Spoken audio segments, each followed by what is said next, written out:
এই প্রথমবারের মতো ভূপেন্দ্রচন্দ্র দত্ত ভৌমিক ট্রাস্টের উদ্যোগে চালু করা হলো Bhupendrachandra Dutta Bhowmik merit cum means awards 2024। মূলত যে সমস্ত ছাত্রছাত্রীরা 2023-24 শিক্ষাবর্ষে টিবিএসসি এবং সিবিএসসি বোর্ড পরিচালিত পরীক্ষায় সফলতা অর্জন করেছে অথচ আর্থিকভাবে দুর্বল, তাদের মধ্যে থেকে 32 জন ছাত্রছাত্রীকে এই পুরস্কার প্রদান করা হয় শনিবার রাজধানী আগরতলার মুক্তধারা প্রেক্ষাগৃহে আয়োজিত এক অনুষ্ঠানের মধ্য দিয়ে।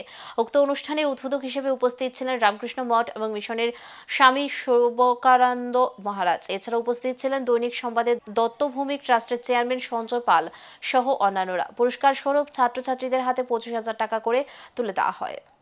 যারা মেধাবী বা আর্থিকভাবে পিছিয়ে বলছেন যে ছাত্ররা বিভিন্নভাবে আমরা তাদের অ্যাওয়ার্ড দিয়েছি এবং তাদের বক্তব্য থেকে আমাদের দারুণ অনুভূতি এসছে এবং আমরা আর কিছুই নই যে যারা আজকে মেধা নিয়ে যারা আছে বা তারা আজকে যে রেজাল্ট ভালো করেছে, আমরা ভূপেন্দ্রচন্দ্র দত্ত মেরিট ট্রাস্ট আমরা চাইছি যে তাদের উৎসাহিত করার জন্য এবং এই অ্যাওয়ার্ড আমরা এবার শুরু করেছি এবং আগামী দিনে আপনাদের সহযোগিতা করে ধরে রাখতে চেষ্টা করব।